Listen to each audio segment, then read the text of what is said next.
ಆದರೆ ಇವಾಗ cleansing milk ಮಾಡ್ಕೊತಾ ಇದ್ದೀನಿ. ಕ್ಲೆನ್ಸಿಂಗ್ ಇದ್ರ ಹೆಸರು ಕ್ಲೆನ್ಸಿಂಗ್ ಮಿಲ್ಕ್. ಕ್ಲೆನ್ಸಿಂಗ್ ಮಾಡ್ಕೊತಾ ಇದ್ದೀನಿ ಫೇಸಲ್ಲಿ. ಇದು ಕ್ಲೆನ್ಸಿಂಗ್ ಮಿಲ್ಕಲ್ಲಿ ಏನಕ್ಕೆ ಕ್ಲೆನ್ಸಿಂಗ್ ಮಾಡ್ಕೊತೀವಿ? ಡಸ್ಟ್ ಕೊಳೆಗಳೆಲ್ಲ. ಇದು ಬಂದು ಹರ್ಬಲ್ ಟ್ರೀ ಅಂತ ಅಂದ್ಬಿಟ್ಟು, ನಾನು ಇವಾಗ ಫೇಶಿಯಲ್ ಮಾಡ್ತಾ ಇರೋದು ಬಂದು ಹರ್ಬಲ್ ಟ್ರೀ ಅಂತ ಅಂದ್ಬಿಟ್ಟು. ಆದರೆ ಹರ್ಬಲ್ ಟ್ರೀ ಅಂತಂದ್ರೆ ಅದು ಹರ್ಬಲ್ ಅಲ್ಲ, ಸುಮ್ಮನೆ ಬ್ರ್ಯಾಂಡ್ ನೇಮ್ ಬಂದು ಹರ್ಬಲ್ ಟ್ರೀ. 5 ಸ್ಟೆಪ್ ಬರುತ್ತೆ. 5 ಸ್ಟೆಪ್ಪಲ್ಲಿ ಕ್ಲೆನ್ಸಿಂಗ್ ಮಿಲ್ಕು ಒಂದು. ಇದು ಅಲ್ದಿರನೇ ನಾವು ಸಪ್ರೇಟಾಗಿ ಮಾಡೋದು ಅಲ್ದಿರನೇ ಗೋಲ್ಡ್ ಬ್ರ್ಯಾಂಡ್ದೇ ಕ್ಲೆನ್ಸಿಂಗ್ ಬರುತ್ತೆ, ಕ್ಲೆನ್ಸ್ ಮಾಡೋದು ಬರುತ್ತೆ. ಓಕೆನಾ? ಇದರಲ್ಲಿ ಇವಾಗ 4 ಸ್ಟೆಪ್ ಇದೆ. ಹರ್ಬಲ್ ಟ್ರೀ ಅನ್ನೋ ಬ್ರ್ಯಾಂಡಲ್ಲಿ 4 ಇದೆ. ಅದಕ್ಕೋಸ್ಕರ ನಾನು ಈ ಕ್ಲೆನ್ಸಿಂಗ್ಗೆ ಆ್ಯಡ್ ಮಾಡ್ತಾ ಇದ್ದೀನಿ. ಓಕೆನಾ? ಸ್ಟೆಪ್ಪಲ್ಲಿ ಏನು ಸರಿಯಾಗಿ ಹೇಳಿರಲಿಲ್ಲ. ಮಸಾಜು ಇಲ್ಲೂ ಕೊಡಬೇಕು, ಅವ್ರನ್ನ ಕೇಳಬೇಕು. ಇಲ್ಲಿ ನೀಟಾಗಿ ಪ್ರೆಸರ್ ಕೊಟ್ಟು ಇವ್ರಿಗೆ ಡ್ರೆಸ್ ಹಾಕಿಲ್ಲ, ಫೇಶಿಯಲ್ಗೆ ಡ್ರೆಸ್ ಬರುತ್ತೆ. ಇಲ್ಲೆಲ್ಲ ಹಿಂಗೆ ಹಾಕಿ ಹಿಂಗೆ ಪ್ರೆಸರ್ ಕೊಟ್ಟು ಏನಕ್ಕೆ ಫೇಶಿಯಲ್ಲು ಬರೀ ಗ್ಲೋ ಬರೋದಕ್ಕೆ ಒಂದಕ್ಕೆ ಎಲ್ಲ ಮಾಡಿಸೋದು, ಬಾಡಿ ಪೇಯ್ನ್ ಹೋಗೋದಕ್ಕೆ ಮತ್ತು ಸ್ಟ್ರೆಸ್ ಇದ್ದರೆ ಹೋಗೋದಕ್ಕೆ, ರಿಲೀಫ್ ಆಗೋದಕ್ಕೆ, ಅದಕ್ಕೋಸ್ಕರ ಮಾಡಿಸೋದು. ಆವಾಗ ಅದೆಲ್ಲ ಫುಲ್ಲು ಹೋದರೆ ಆಟೋಮೆಟಿಕ್ಲಿ ಫೇಸಲ್ಲಿ ಗ್ಲೋ ಬರುತ್ತೆ. ಓಕೆನಾ? ಬರೀ ನಾವು ಏನೋ ಎಕ್ಸ್ಟ್ರಾ ಕಾಸ್ಮೆಟಿಕ್ಸ್ ಹಚ್ಕೊಂಡಿದ್ದ ತಕ್ಷಣ ಗ್ಲೋ ಬರುತ್ತೆ ಅನ್ನೋದು ತಪ್ಪು. ಈವನ್ ನಾವು ನೀಟಾಗಿ ಮಸಾಜ್ ಕೊಟ್ಟಾಗ ಕೂಡ ಏನು ಬರುತ್ತೆ? ಗ್ಲೋ ಬರುತ್ತೆ. ಅದು ನ್ಯಾಚುರಲ್ ಗ್ಲೋ. ಓಕೆನಾ? ಸ್ಟ್ರೆಸ್ ಆದರೆ ನೀವು ಆಟೋಮೆಟಿಕ್ಲಿ ಆರಾಮಾಗಿ ಫ್ರೀಯಾಗಿರ್ತೀರ. ಎಷ್ಟೇ ಸ್ಟ್ರೆಸ್ ಆದರೂ, ಏನೇ ಮೇಕಪ್ ಮಾಡಿಕೊಂಡ್ರು, ಏನೇ ಒಡವೆ ಹಾಕೊಂಡ್ರು, ಅದು ಫೀಲ್ ಮುಖದಲ್ಲಿ ಕಾಣಿಸ್ತಾ ಇರುತ್ತೆ ಅಲ್ವಾ?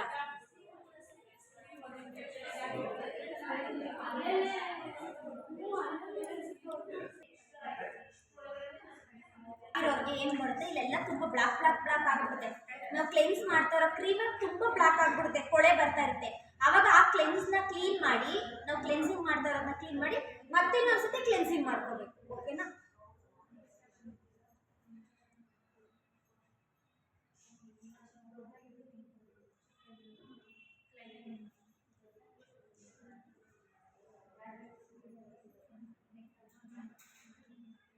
ಈ ಪಾಟಲ್ಲಿ ಹೀಗೆ, ಇವಾಗ ಕೆಲವ್ರಿಗೆ ಹಣೆ ದೊಡ್ಡ ಇರುತ್ತೆ, ಕೆಲವ್ರಿಗೆ ಸ್ಮಾಲ್ ಇದೆ.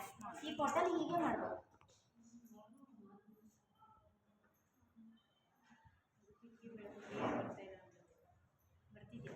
ಒಬ್ಬೊಬ್ರು ಒಂದೊಂದು ಥರ ಮಾಡ್ಕೊಳ್ತಾರೆ. ಈ ಥರ ಮಾಡ್ತಾರೆ, ನೋಸು ಹಿಂಗೆಲ್ಲ ಮಾಡ್ತಾರೆ. ನಿಮಗೆ ಯಾವ್ದು ಈಸಿನ ಅದು ಮಾಡ್ಕೊಳ್ಳಿ. ಇದು ಕ್ಲೆನ್ಸಿಂಗ್. ಫೇಶಿಯಲ್ ಮಾಡುವಾಗ ಇದನ್ನ 6 to 10 ಮಿನಿಟ್ಸ್ ಮಾಡಬೇಕು. ಸಣ್ಣ ಫೇಶಿಯಲ್ ಅಂತ ಬಂದು ಸುಮ್ಮನೆ ಮಿನಿ ಫೇಶಿಯಲ್ ಅಲ್ಲ, ಫೇಶಿಯಲ್ ಅಂತ ಬಂದರೆ 6 to 10 ಮಿನಿಟ್ಸ್ ಮಸಾಜ್ ಕೊಡಬೇಕು. 6 ಮಿನಿಟ್ ಕೊಡಲೇಬೇಕು. 6 ಮಿನಿಟ್ ಮೇಲೆ 10 ಮಿನಿಟ್ಸ್ ಕೊಟ್ಟರು ಓಕೆ. 10 ಮಿನಿಟ್ಸ್ ಮೇಲೆ ಬೇಡ. ಅವ್ರಿಗಿಲ್ಲೆಲ್ಲ ಫುಲ್ಲು ಫೇಸ್ ಎಲ್ಲ ತುಂಬ ನೋವು ಬಂದ್ಬಿಡುತ್ತೆ.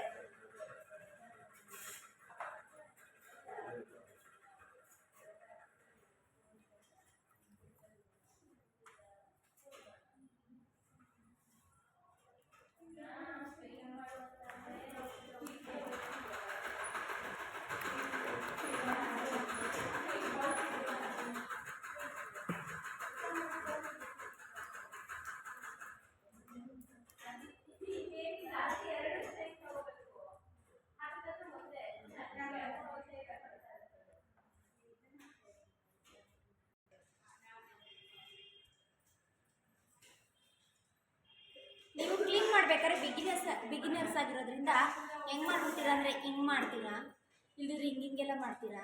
ಅದ್ರ ಬದಲು ಏನು ಮಾಡಬೇಕು ಅಂತ ಹೀಗೆ ವಾಶ್ ಮಾಡಿಕೊಂಡು ನೀರು ಇಟ್ಕೊಂಡು ಸ್ಕ್ವೇರ್ ಥರ, ಕರ್ಚಿಫ್ ಥರ ಕ್ಲೀನ್ ಮಾಡ್ಕೊಬೋದಾ?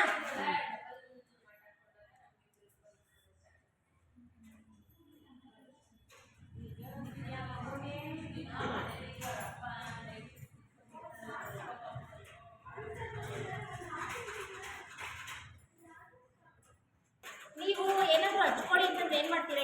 ಇಲ್ಲೊಂಚೂರು ಅವೆಲ್ಲ ಅಲ್ಲ.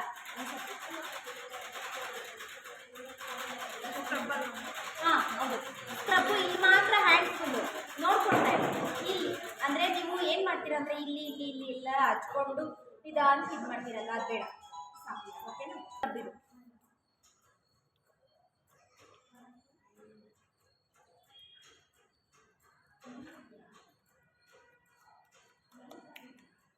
ಈ ಪಾಟಲ್ಲಿ ಮಾತ್ರ ಕೈ ಹ್ಯಾಂಡ್ ಫುಲ್ಲು ಸ್ಕ್ರಬ್ಗೆ.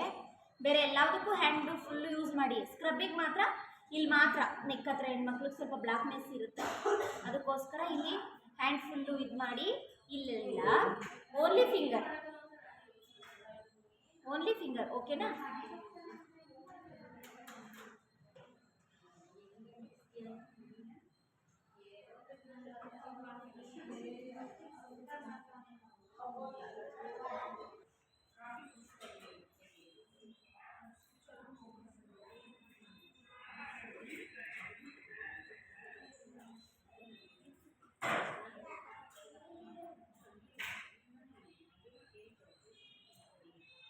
ಎಷ್ಟು ಮಿನಿಟ್ ಮಾಡ್ಬೇಕು ಮ್ಯಾಮ್ ಇದು? ಮ್ಯಾಮ್ ಇದು ಸ್ಕ್ರಬ್ಬು 2 ಇಂದ 4 ಮಿನಿಟ್ಸ್ ಸಾಕು, ಸ್ಕ್ರಬ್ ಮಾತ್ರ. ಇನ್ನು ಮಿಕ್ಕಿದೆಲ್ಲ 6 ಮಿನಿಟಿಂದ 10 ಮಿನಿಟ್ಸ್ ಒಳಗಡೆ ಮುಗಿಸ್ಬೋದು. ಸ್ಕ್ರಬ್ಬು ಜಾಸ್ತಿ ಬೇಡ, ನೋಡ್ಕೊಬೇಕು. ಅಕಸ್ಮಾತ್ ಪಿಂಪಲ್ಸ್ ಇದ್ದು ಅಥವಾ ಇನ್ನೇನಾದರೂ ಬೇರೆ ಥರ ರ್ಯಾಷಸ್ ಇದ್ದು ಸ್ಕ್ರಬ್ ನೆಸೆಸಿಟಿನೇ ಇಲ್ಲ. ಹಿಂಗೆ ಹಚ್ಬಿಟ್ಟು ಹಿಂಗೆ ಮಾಡಿಬಿಟ್ಟು ಕ್ಲೀನ್ ಮಾಡಿದ್ರು ಓಕೆ, ಸ್ಟೀಮ್ ಕೊಡ್ಬೋದು ಓಕೆನಾ. ಸ್ಟೀಮ್ ಕೊಡೋ ತುಂಬ ಡ್ರೈ ಸ್ಕಿನ್ ಅವರಿಗೆ ಸ್ಟೀಮ್ ನೆಸೆಸಿಟಿ ಇಲ್ಲ. ಅಕಸ್ಮಾತ್ ಕೊಟ್ಟರು 1 or 2 ಮಿನಿಟ್ಸ್ ಸಾಕು. ಸ್ಟೀಮ್ ಕೊಡಲೇಬೇಕು ಓಕೆನಾ.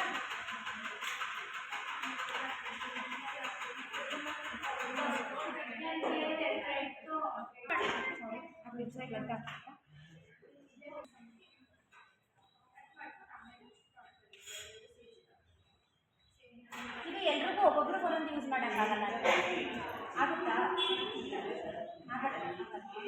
ಯಾರು ಯೂಸ್ ಮಾಡಲ್ಲ, ಒಬ್ರಿಗೆ ಒಂದೊಂದು ಯಾರು ಯೂಸ್ ಮಾಡಲ್ಲ. ಅದಕ್ಕೋಸ್ಕರ ನಾವು ಈ ಸ್ಟೀಮಿಗೆ ಹೋಗ್ತೀವಿ. ನಮ್ಮ ಸ್ಕ್ರಬ್ದು ಅದು ವಾಶ್ ಮಾಡಿದ್ರೆ ಹಂಗೇ ಸ್ಟೀಮ್ ಕೊಡಬೇಕಾ? ಸ್ಟೀಮ್ ಕೊಡ್ಬೇಕು ಮ್ಯಾಮ್. ಇವಾಗ ನಿಮ್ಮ ಸ್ಕಿನ್ನು ತುಂಬ ಸೆನ್ಸಿಟಿವ್ ಇರುತ್ತೆ, ಡೈರೆಕ್ಟಾಗಿ ಸ್ಟೀಮ್ಗೆ ಅಡ್ಜಸ್ಟ್ ಆಗಲ್ಲ ಓಕೆನಾ. ಅದೊಂದು ಲೇಯರ್ ಇರುತ್ತೆ ಕೂಡ, ಏನು ಸ್ಕ್ರಬ್ದು ಒಂದು ಲೇಯರ್ ಇರುತ್ತೆ. ಅದ್ರ ಮೇಲೆ ವೈಟೆಡ್ ಬ್ಲಾಕೆಟ್ ನಾವು ಫಸ್ಟ್ ನೋಡ್ಕೊಂಡಿರ್ತೀವಿ, ಮತ್ತು ನಾವು ಎಲ್ಲ ಕಡೆ ತೆಗಿಲೇಬೇಕು, ಒಂದು ಕಡೆ ಒಂದು ಕಡೆ ಬಿಡಬಾರ್ದು. ಹಾಗಾಗಿ ಸ್ಕ್ರಬ್ ಮೇಲೆ ಕೊಟ್ಟರೆ ಬೆಸ್ಟ್.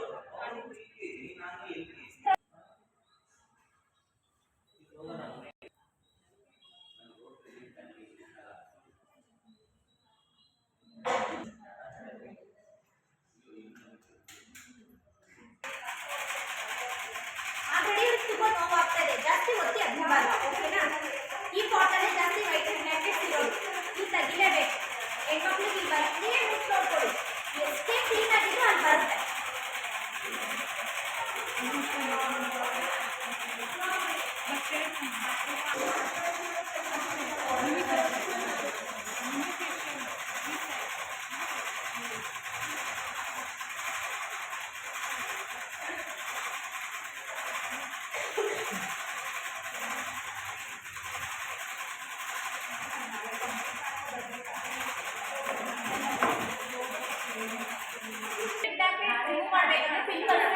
ಜಾಸ್ತಿ ತುಂಬ ಅದ್ಬೇಡಿ. ಅದ್ಕೊಂಡ್ರೆ ಇವಾಗ ಆಲ್ಮೋಸ್ಟ್ ಇವರು ಸುಮ್ಮನೆ ಈಗ ನಾರ್ಮಲ್ ಆಗಿ ಮಾಡಿಸ್ಕೊಳಕ್ ಬಂದ್ರೆ ಪರವಾಗಿಲ್ಲ. ಬ್ರೈಡ್ಸ್ ಮೀನ್ಸ್ ಬಂದ್ರೆ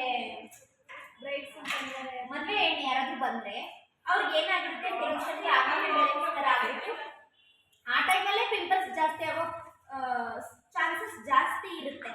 ಅದಕ್ಕೋಸ್ಕರ ಏನ್ ಮಾಡ್ಬೇಕಂತಂದ್ರೆ ಪಿಂಪಲ್ಸ್ ನೀವು ಟೆಚ್ಚೇ ಮಾಡ್ಬೇಕು. ಅಕಸ್ಮಾತ್ ಟಚ್ ಮಾಡಿದ್ರೆ ಅದನ್ನ ತುಂಬಾ ನೀಟಾಗಿ ಕ್ಲೀನ್ ಮಾಡಿ ಅದು ಹೋಗೋ ತರ ಮಾಡಿ ಆಗೋ ಆಗಿದ್ರೆ ಮಾಡಿ, ಇಲ್ಲಾಂದ್ರೆ ಪಿಂಪಲ್ಸ್ ಟೆಚ್ಚೇ ಮಾಡಬೇಡಿ. ಓವರ್ ಸ್ಟೀಮ್ ಕೊಟ್ಟು ಪಿಂಪಲ್ಸ್ನೆಲ್ಲ ತುಂಬ ಹಿಂಗೆಲ್ಲ ಟಚ್ ಮಾಡಿ ಕಳಿಸಿದ್ರೆ ಇನ್ನೂ ದಪ್ಪ ಆಚೆ ಹೋಗೋಷ್ಟೊಂಗೆ ತುಂಬಾ ದಪ್ಪ ಆಗ್ಬಿಡುತ್ತೆ.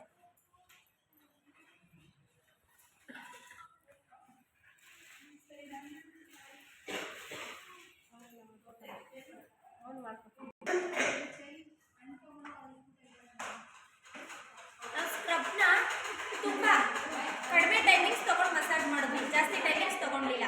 ಅದೇ ಹಾಗೆ ಒಂದು ಚೂರು ಸ್ಕ್ರಬ್ ಉಳಿಬಾರ್ದು ಇವ್ರ ಫೇಸಲ್ಲಿ, ಆ ಥರ ಕ್ಲೀನ್ ಮಾಡ್ಕೋಬೇಕು. ಬೇರೆ ಕ್ರೀಮು ಎಲ್ಲಾದ್ರೂ ಒಂಚೂರಾದ್ರೂ ಉಳಿದ್ರೆ ಮೀನ್ಸ್ ಜೆಲ್ ಆಗಲಿ ಮಸಾಜ್ ಕ್ರೀಮ್ ಆಗಲಿ ಯಾವುದಾದ್ರೂ ಒಂಚೂರು ಎಲ್ಲಾದ್ರೂ ಉಳಿದ್ರೂ ಪರವಾಗಿಲ್ಲ. ಆದರೆ ಸ್ಕ್ರಬ್ ಮಾತ್ರ ಎಲ್ಲೂ ಒಂದು ಸ್ವಲ್ಪನೂ ಉಳಿಬಾರ್ದು. ಯಾಕೆ ಅಂತಂದರೆ ಸ್ಕಿನ್ನ ಡ್ಯಾಮೇಜ್ ಮಾಡಾಕತ್ತದು. ನಾವು ತುಂಬ ಹೊತ್ತು ಉಜ್ಜುತ್ತೀವಿ, ಎಲ್ಲ 10 ನಿಮಿಷ ಅಂತ ತಗೊಳ್ಳೋದು. 30 ನಿಮಿಷ ನಾವು ಉಜ್ಜಿದ್ರೆ ಅವ್ರ ಸ್ಕಿನ್ ಏನಾಗಬೇಕು, ಅದು ತುಂಬ ಬೇಗ ರಿಯಾಕ್ಟ್ ಆಗಿಬಿಡುತ್ತೆ. ಅದಕ್ಕೋಸ್ಕರ ನಾವು ಉಜ್ಜೋದು ಬೇಡ, ನೀಟಾಗಿ ಕ್ಲೀನ್ ಮಾಡ್ಕೋಬೇಕು.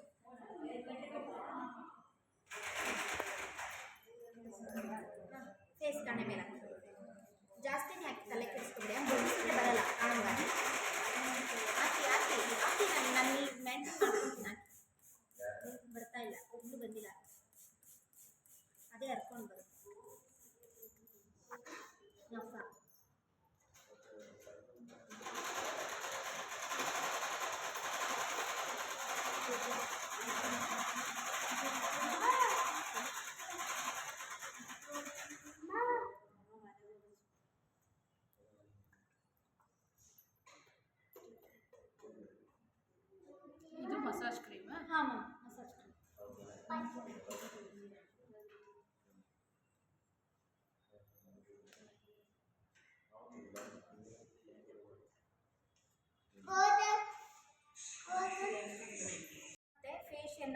30 ವರ್ಷದೊಳಗಡೆ ಇರೋದು ಮಸಾಜ್ ತುಂಬ ಚೆನ್ನಾಗಿ ಕೊಡಬೇಕು ಎಲ್ರಿಗೂ.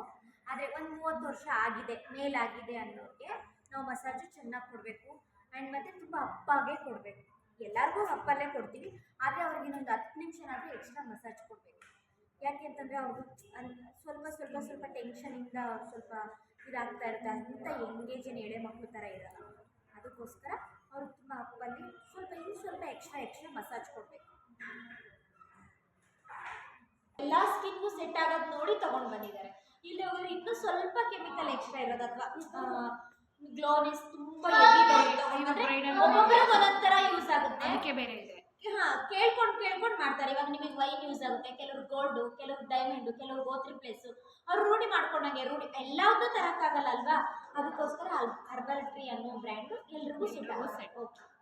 ಆಯಿಲ್ ಸ್ಕಿನ್ ಎಲ್ಲ ಸ್ಕಿನ್ ಅದಕ್ಕೋಸ್ಕರನೇ ಅದು ಇದನ್ನ ತಗೊಂಡ್ಬಂದೆ. ಬ್ರೈಡಲ್ ಸಾಕು, ಒಂದೇ ಸತಿ ಸಾಕು. ಅಷ್ಟು ಗ್ಲೋ ಇನ್ನೂ ಬೇಕು. ಇನ್ನೂ ಗ್ಲೋ ಬೇಕು ಅಂತಂದ್ರೆ ಇನ್ನು ಸ್ವಲ್ಪ ದಿವಸ ಗ್ಯಾಪ್ ಕೊಟ್ಕೊಂಡು ಮಾಡ್ಕೋಬೇಕು. ಒಂದೇ ಸತಿ ಅವರು ಮಸಾಜ್ ಎಲ್ಲ ತಗೊಂಡ್ರೆ ಸ್ಕಿನ್ ಎಫೆಕ್ಟ್ ಆಗಲ್ವಾ. 1 ಮಂತ್ ಒಂದು ಸತಿ ಮಾಡ್ಬೋದು ಅಷ್ಟೇ. 20 ಡೇಸ್ 1 ಮಂತ್ 20 ಡೇಸ್.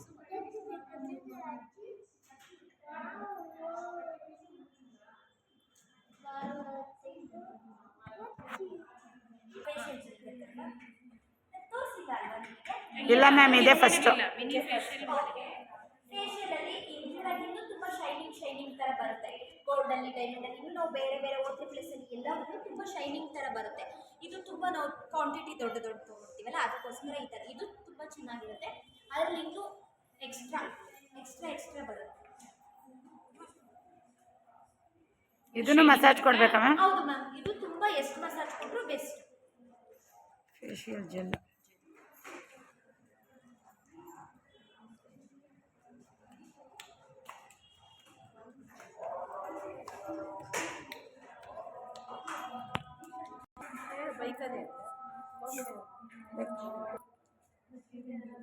ಬ್ರೈಡ್ ಮದುವೆ ಹೆಣ್ಣೆಲ್ಲ ಬರ್ತಾರಲ್ವಾ, ಅವ್ರಿಗೆ ಬ್ಲೀಚ್ ಮಾಡಿಸಿದ್ರೆ ನಾವು ಫೇಶಿಯಲ್ ಮಾಡಿಸಲ್ವಾ, ಮತ್ತೆ ಏನು ಪ್ರಾಬ್ಲಮ್ ಆಗಲ್ಲ. ಬಟ್ ಅದೇ ನೀವು ತುಂಬ ಬಿಸಿಲಿಗೆಲ್ಲ ಹೋಗ್ಬೋದು. ಅವೆಲ್ಲ ಸ್ವಲ್ಪ ಮೈಂಟೈನ್ ಚೆನ್ನಾಗಿ ಮಾಡಿ. ಈಗ ಬ್ಲೀಚ್ ಆದಮೇಲೆ ಫೇಶಿಯಲ್ ಇಮಿಡಿಯೇಟ್ಲಿ ಮಾಡಿಸ್ಬೋದಾ? ಮಾಡ್ತೀನಿ ಕೂಡ ನಾನು. ಆದರೆ ಫೇಶಿಯಲ್ ಆದಮೇಲೆ ಬ್ಲೀಚ್ ಅಂತ ಟ್ಯಾನ್ ಹಾಕ್ಲೇಬಾರ್ದು. ಹಾಕಿದ್ರೆ ಪ್ರಾಬ್ಲಮ್. ಬೇಕೇ ಬೇಕು ಅಂದರೆ ಏನು ಮಾಡೋಕ್ಕಾಗಲ್ಲ. ಓಕೆನಾ?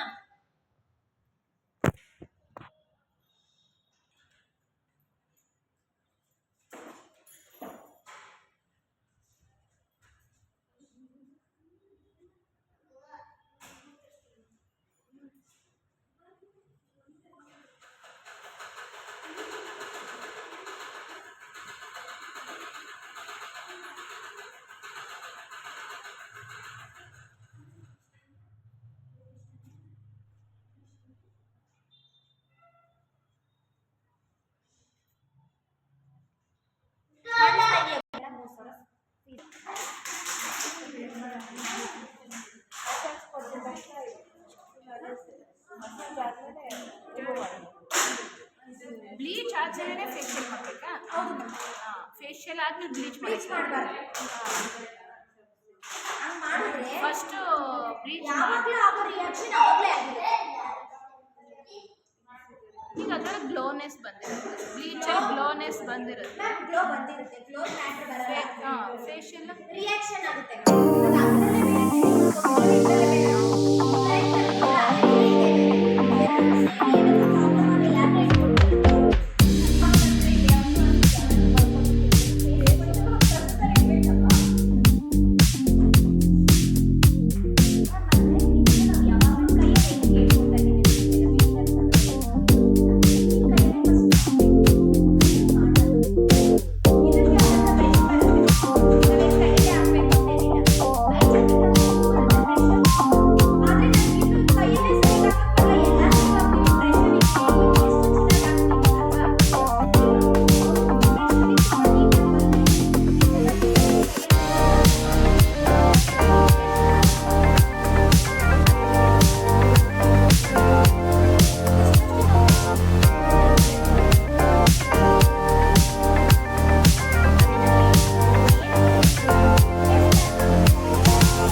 ಆಗಲೇ ಒಂದು ಕರೆಕ್ಟಾಗಿ ಒಂದು ಶೆಡ್ಯೂಲಾಗಿ ಕೂತ್ಕೊಳ್ಳುತ್ತೆ. ಇದು ಹೆಂಗಂದ್ರೆ ಹಂಗೆಲ್ಲ ಹಚ್ಬಾರ್ದು, ಓಕೆನಾ. ಕೆಲವ್ರು ಏನು ಮಾಡ್ತಾರೆ, ಇಲ್ಲೊಂಚೂರು ಹಚ್ಬಿಡೋದು, ಇಲ್ಲೊಂಚೂರು, ಅದೆಲ್ಲ ರಾಂಗ್. ಆಫಿಂದ ಫಸ್ಟ್ ನೀವು ಬೇಕಾದರೆ ಅಬ್ಸರ್ವ್ ಮಾಡಿ, ಎಲ್ಲ ನಾವು ಇದನ್ನ ಏನೇ ಮಾಡಿದ್ರು ಇದು ಟೈಟ್ ಆಗಿರುತ್ತೆ, ಇದೆಲ್ಲ ಹಿಂಗೆ ಇಟ್ಕೊಳ್ಳುತ್ತೆ. ನಾವು ಇಲ್ಲಿಂದ ತೆಗೆದು ಇಲ್ಲಿ ಬಳೆಯೋದು, ಇಲ್ಲಿ ಅದೆಲ್ಲ ಮಾಡಬಾರ್ದು.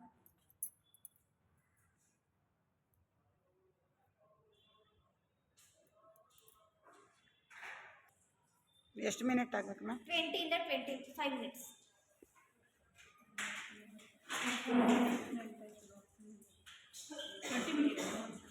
Twenty two 25 minutes.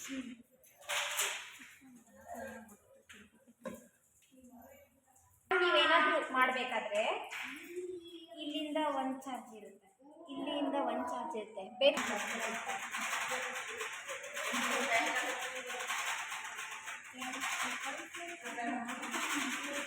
ನಿಮಗೆ